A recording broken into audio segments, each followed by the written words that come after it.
ସୁପ୍ରଭାତମ୍। ଆଜିର ପଞ୍ଚାଙ୍ଗ ଓ ଅମୃତ ବଚନ।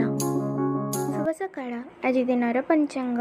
ଆଜି ଶ୍ରୀ ଶ୍ୱେତବରାହ କଳ୍ପର ବୈବସ୍ୱତ ମନ୍ୱନ୍ତର ଦ୍ୱିତୀୟପରାର୍ଦ୍ଧ ଉତ୍ତରାୟଣ ବସନ୍ତ ଋତୁ ଫାଲ୍ଗୁନ ମାସ କୃଷ୍ଣପକ୍ଷ ତ୍ରୟୋଦଶୀ ତିଥି ବୁଧବାର ପବିତ୍ର ମହାଶିବରାତ୍ରି ଯୁଗାବ୍ଦ 5126 ବିକ୍ରମ ସମ୍ବତ 2081 ଫେବୃଆରୀ ମାସର 26 ତାରିଖ।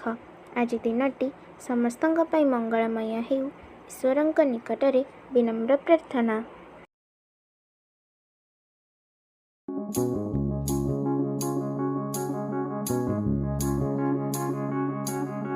ତୁମେ କିଏ, ମୁଁ ବା କିଏ? ଆମେ ସମସ୍ତେ କେଉଁ ସ୍ଥାନରୁ ଆସିଛେ? ମୋ ମାତା କିଏ ବା ମୋ ପିତା କିଏ? ଏହିପରି ସମସ୍ତ ଅସାର ସଂସାର ସ୍ୱପ୍ନ ପରି ମିଥ୍ୟା। ଏହାକୁ ପରିତ୍ୟାଗ କରି କେବଳ ତତ୍ତ୍ୱଜ୍ଞାନକୁ ଜିଜ୍ଞାସା କର।